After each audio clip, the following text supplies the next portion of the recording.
All right, welcome to our deep dive into atomic habits. We got a ton of requests from you guys to cover this one, and honestly, it's no surprise. Yeah, with that 4.8 rating on Amazon and over 100,000 reviews, it's clearly striking a chord. It really is. And for those of you already on the self-improvement train, we're going to dig deep and see if it lives up to the hype. The thing is, Clear doesn't just throw around theories. He really breaks down how to apply these concepts to your everyday life. Exactly, and he jumps right in with this idea of 1% improvements each day. Yeah, that's the whole premise of the book, these small changes adding up to something huge over time. He says you can actually become like 37 times better in a year. Yeah. But how does that even work? He uses this analogy of compound interest. Yeah, how a little bit invested consistently grows exponentially. Right, right. It's the same with habits. Those seemingly small improvements, they compound into some pretty impressive results. So it's not about those drastic overnight changes. No, it's the small, consistent actions that really get you there. I like that. It's about consistency. Absolutely. And Clear actually argues that maybe focusing too much on goals can be a problem. Ah, interesting. Why is that? Well, he makes this distinction. Goals are about the results you want to achieve.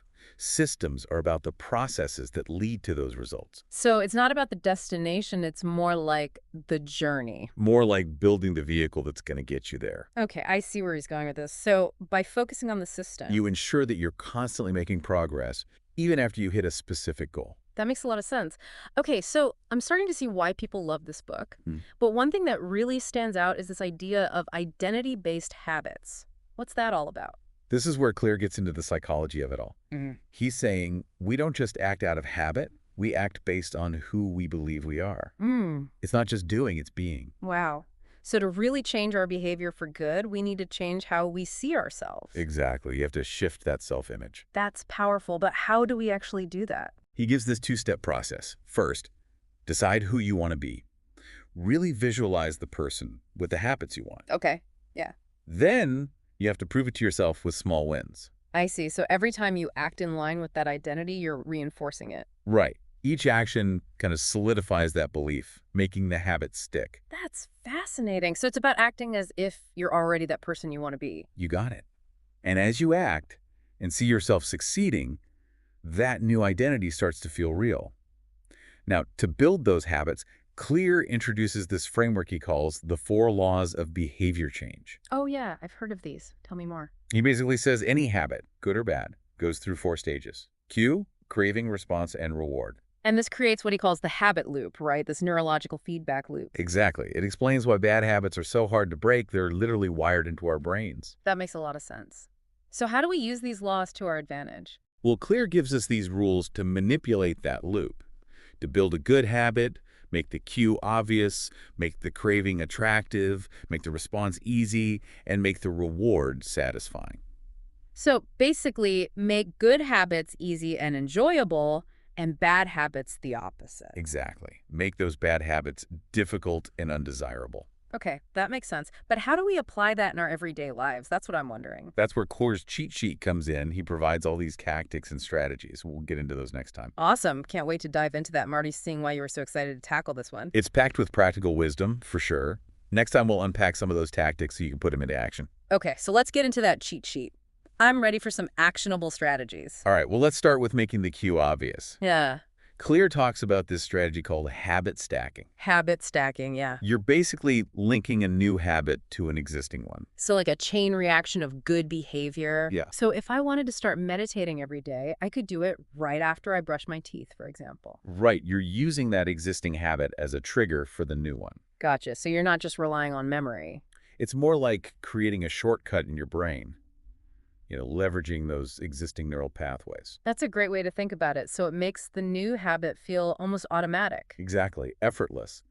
Now, for those habits that aren't so naturally appealing, Clear suggests something called temptation bundling. Temptation bundling. Okay, I'm curious. It's about pairing something you want to do with something you need to do. Give me an example. Let's say you love listening to podcasts, but you've been struggling to get yourself to exercise. Okay, yeah, I can relate to that. So you only allow yourself to listen to your favorite podcast while you're working out. Ah, so it's like a reward system. It's strategic indulgence. Giving yourself permission to enjoy something, but only while you're taking care of yourself. That's smart. It plays into that whole positive reinforcement thing. We're naturally drawn to things that feel good, so why not use that to our advantage? Makes sense. Okay, so we've got the cue and the craving covered. What about making the response easy? I know for me, those little obstacles can really trip me up. Right, Clear calls those obstacles friction. Yeah. And he really emphasizes the importance of optimizing your environment to reduce that friction. So, like, making it as easy as possible to do the right thing. Exactly. For example, if you want to eat healthier, prepping your meals ahead of time can really help. That way, you're not tempted to order takeout when you're tired and hungry. Oh, that's a good one. So it's all about setting yourself up for success. Exactly. Anticipating those moments of weakness and creating systems that make it harder to slip up. I like it. Now, Clear also mentions this 2-minute rule. What's the deal with that? The idea is to start any new habit in a way that takes less than 2 minutes to do. 2 minutes, that seems almost too easy. It's not about mastering the habit immediately. It's about establishing the routine.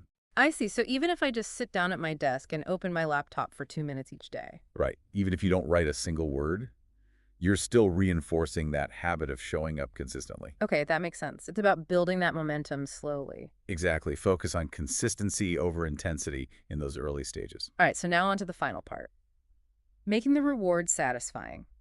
How do we really drive home those good feelings that come with sticking to a new habit? Well, Clear emphasizes using reinforcement, even for small wins, What do you mean? like tracking your progress, giving yourself a small reward, or even just acknowledging your efforts. Little things. Right, celebrating those small victories. It can make a big difference in keeping you motivated.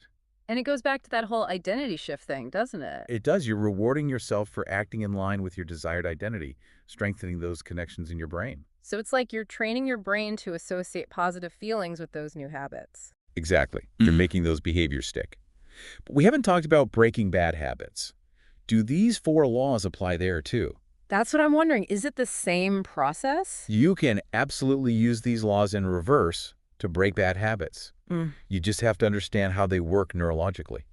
So flipping the script, how do we do that? You make the cue invisible, make the craving unattractive, make the response difficult, and make the reward unsatisfying. Okay, but how do you actually put that into practice? Let's start with making the cue invisible. Clear suggests getting rid of those tempting triggers in your environment. So like if you're trying to cut back on snacking, you'd put all the junk food out of sight. Exactly, out of sight, out of mind. Yeah, I can see how that would make a difference. It's all about removing the temptation altogether. But sometimes that's not enough, right? Right. Sometimes you need to reframe the craving. Reframe the craving. Interesting. So how do you do that? Well, instead of focusing on what you're missing out on, you focus on the negative consequences of that bad habit. Ah, so remind yourself why you want to quit in the first place. Exactly. If you're trying to quit smoking, you might think about the damage it's doing to your lungs or how much money you're wasting. It's like flipping that mental switch. Right. You're highlighting the long-term pain instead of the short-term pleasure. Okay, so that makes sense. Now, what about making the response difficult? Well, that's where you add friction back in. Right. Make those bad habits less convenient. Exactly.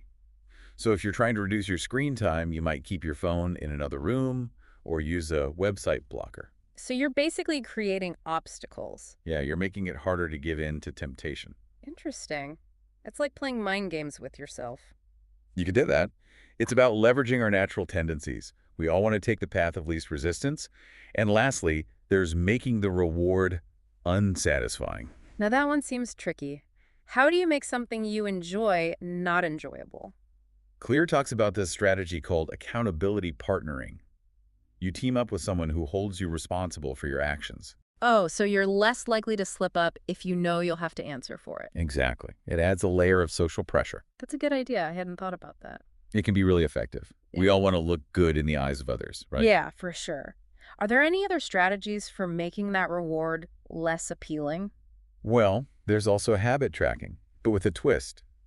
Instead of tracking your successes, you track your failures. So like every time you give in to the bad habit, you mark it down somewhere visible. Exactly. It's a way of confronting those negative consequences head on. That sounds kind of brutal. It can be, but sometimes that's what we need. It's a wake-up call. Okay, that makes sense. So we've covered a lot here. Are we Yeah. missing anything important when it comes to breaking those bad habits? I think it's important to remember that it's not always going to be easy. There will be slip-ups. Yeah, that's true. It's a process. You have to be patient with yourself and be willing to experiment to see what works best for you. Like we're our own science experiments. Exactly. Tweaking our approaches, learning from our mistakes. It's a journey. I like that. It takes the pressure off. It's not about being perfect. Not at all. It's about progress. Okay, so we've talked about making the cue obvious, but Clear also calls the environment the invisible hand, right? What's he getting at there? Oh, yeah. He's saying our environment plays a huge role in shaping our habits, often without us even realizing it. Like it's constantly sending us cues whether we're aware of them or not. Exactly. So if we want to change our habits, we need to change our cues. Okay, so like if you want to read more, you keep a book on your bedside table. Right. Or if you're trying to eat healthier, you stock your fridge with fresh produce. So it's all about designing our environment to make those good habits easier and the bad habits harder. Exactly. It takes the pressure off our willpower. That makes a lot of sense. And speaking of, Clear is big on habit tracking, right? How does that play into all of this? Habit tracking is a way to see your progress. It helps you stay accountable. It's like those don't break the chain calendars. Yeah, exactly. Seeing that chain can be really motivating. It makes those small wins feel more real. Absolutely. You're creating a visual representation of your consistency. So it's not just about collecting data, it's about motivation and reinforcement. It is. And it can also help you identify patterns in your behavior. Oh, yeah, I can see that. You can start to see which cues trigger your actions and which rewards are most effective for you. Exactly. But with all these great tactics, it's important to remember that real habit change takes time. It's not going to happen overnight. Clear really emphasizes the importance of patience and persistence. It's a marathon, not a sprint. Right. Right. And setbacks are going to happen. Oh, for sure. That's why self-compassion is so important. You have to be kind to yourself when you stumble. Yeah, it's about remembering that progress isn't always linear. It's about embracing the process, celebrating the small wins, and just keep moving forward. Okay, I love that. So consistent effort will pay off in the end. It will. You just have to trust the process. All right, that's a great reminder. So we've got this idea that we should enjoy the journey of habit change. But Clear also talks about this plateau of latent potential, right? Doesn't Okay. sound very enjoyable. Right. This is where Clear gets into the idea that real growth often happens beneath the surface. So we might not see those big changes right away. Exactly. It takes time for those small, consistent efforts to really add up. It's like planting a seed. You don't see the plant right away, right? It takes time for the roots to develop, for the plant to sprout. But even though you can't see it, the growth is happening underground. Precisely. That's a great analogy. It reminds me that you have to be patient. You do. Oh. And it's about playing the long game. Okay, that makes sense. So it's not always about instant gratification. Right. The most rewarding achievements often take time and consistent effort. All right, I can get behind that. It's like you're building something really solid. Exactly. And it's not just about the end result. It's about the growth you experience along the way. I like that perspective. So we're learning and growing even when it doesn't feel like it. Absolutely. And that's what makes the journey so valuable. Okay, this is making me rethink how I approach my goals and habits. It's not just about reaching the finish line, it's about the whole process. That's a great way to think about it. It's about enjoying the ride. Okay, so we need to be patient and embrace the process. But Clear also talks about finding your Goldilocks zone, right? What's that all about? Right. This is where he gets into the idea of finding that sweet spot between challenge and boredom. So it's got to be challenging enough to keep you engaged, but not so hard that you get discouraged. Exactly. It's like Goldilocks and the Three Bears. Not too hot, not too cold, but just right. I like that. So how do you find that sweet spot? Well, it depends on the person and the habit. It's about finding that balance where you feel stretched, but not overwhelmed. So it's not one size fits all. Definitely not. It requires a bit of self-awareness, Mm. being honest with yourself about your strengths and weaknesses. And if you're consistently struggling or getting bored, It might be a sign that you need to adjust the difficulty. okay, that's helpful. It's not about pushing yourself to the breaking point. No, it's about finding a sustainable rhythm. All right, so we've got to be patient, find our sweet spot, and embrace the ups and downs. What else is essential for making those habits stick? One of the key takeaways from Atomic Habits is the importance of focusing on who you want to become, not just what you want to achieve. It's about those identity-based habits we talked about earlier. So it's not just about checking things off a to-do list, it's about aligning your actions with your desired identity. Exactly. And to reinforce that identity shift, it's so important to design your environment in a way that makes those good habits easier and bad habits harder. It's about setting yourself up for success, right? Oh. Like removing those tempting triggers. Exactly. And don't forget about habit tracking. It's a great way to stay accountable, See your progress and celebrate those small wins. Yeah, those small wins are important. It's easy to get discouraged if you're only focused on the long-term goal. Absolutely.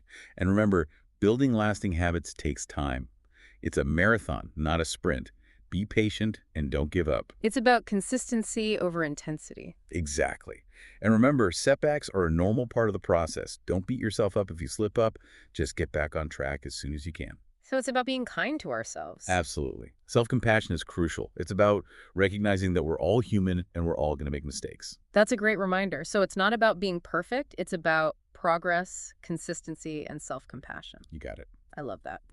All right, so we've talked about designing our environments and being mindful of our social circles. Clear also talks a lot about systems, right?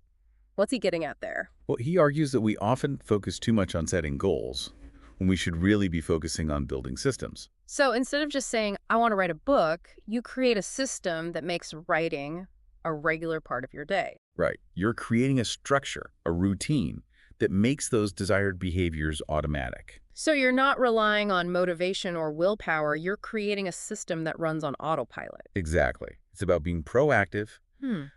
designing an environment and a set of routines that make it easier to do the things you want to do. I see. So it's about taking that decision making out of the equation. It is. And it really highlights how powerful environment and routine can be. Okay, I'm starting to see how this all ties together. It's not just about setting goals, it's about building those systems that make those goals almost inevitable. Exactly. You're becoming the architect of your own behaviors. I love that idea.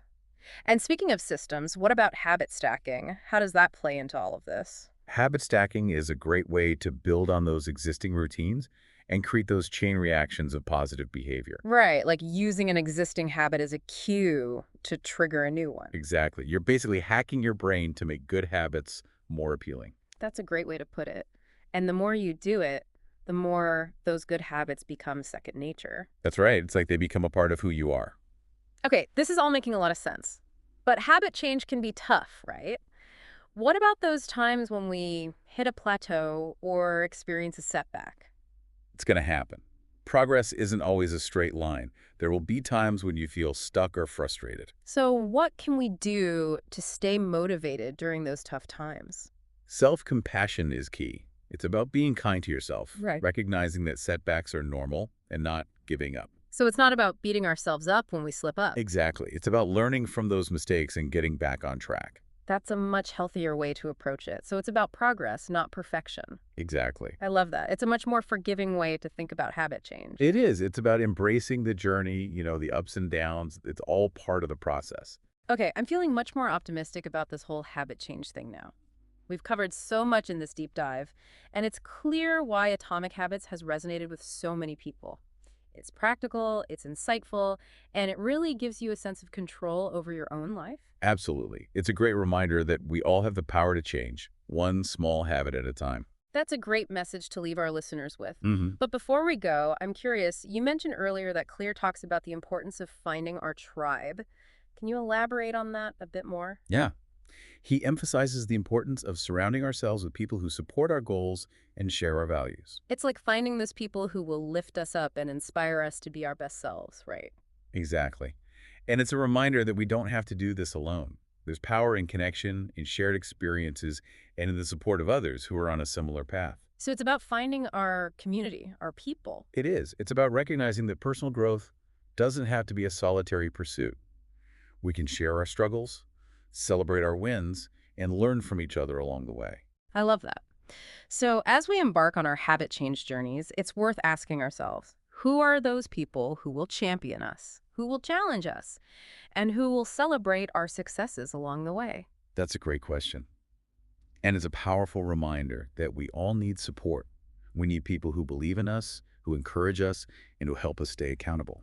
This has been such an incredible conversation. It feels like we've barely scratched the surface of this book, but I'm so grateful for the opportunity to have explored these ideas with you. Me too. It's been a pleasure.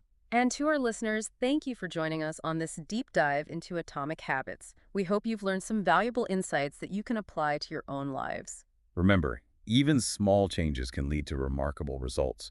So start small, be consistent, and trust the process. You got this. All right, so we've talked about the power of those tiny changes, the importance of systems, and even how our identity plays a role. Mm. I mean, it's clear why Atomic Habits is so popular.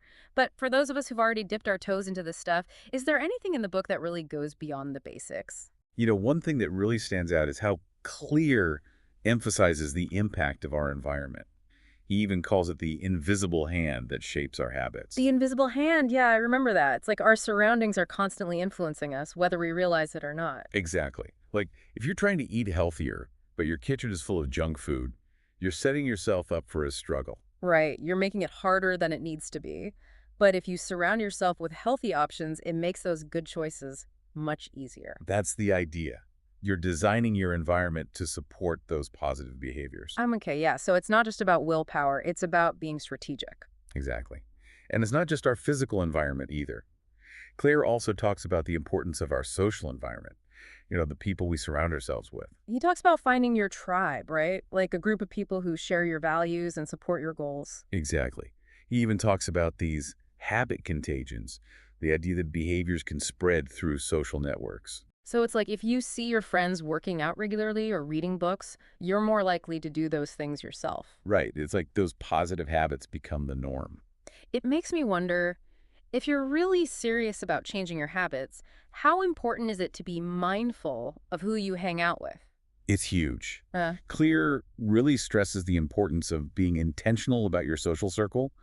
You want to surround yourself with people who lift you up, not drag you down. so you're not just trying to change on your own, you're leveraging the power of your community. Exactly. It's about recognizing that we're all connected.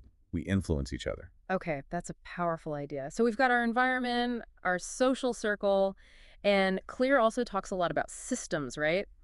What's that all about? He's basically saying that we're too focused on setting goals when we should really be focused on building systems. Systems. So instead of saying, I want to write a book, you create a system that makes writing a regular part of your life. Right. You're not just relying on inspiration or motivation. You're putting a structure in place that supports your goals. So you're making it automatic, like a habit. That's the goal. You're taking the decision-making out of it. Okay, that makes sense. So instead of relying on willpower, you're setting up systems that make those desired actions almost inevitable. You got it. It's a much more sustainable approach. I love that. So it's about being proactive, designing your life in a way that supports your goals. Exactly. It's about becoming the architect of your own habits. Well, this has been such a fascinating conversation. It feels like we've just scratched the surface of what Atomic Habits has to offer. It's clear why it's had such an impact on so many people. It really is a game changer. Yeah. And what's great is that it's so practical. Anyone can apply these principles. Absolutely. It's all about taking those small steps, being consistent, and trusting the process. Exactly. And remember, even small changes can have a big impact over time. So don't underestimate the power of those atomic habits. That's a great reminder. Well, thank you so much for joining us on this deep dive. It's been a pleasure exploring these ideas with you. Me too. Yeah. I hope our listeners are walking away feeling inspired and ready to start building those habits that will help them achieve their goals. I'm sure they are. And remember, if you're looking for more insights and strategies, be sure to check out Atomic Habits by James Clear. It's a must-read for anyone who's serious about personal growth. Absolutely. It's a game changer. All right, that's it for this episode of The Deep Dive. We'll be back soon with another insightful exploration of a topic that's sure to spark your curiosity and ignite your passion for learning and growing. Thanks for listening.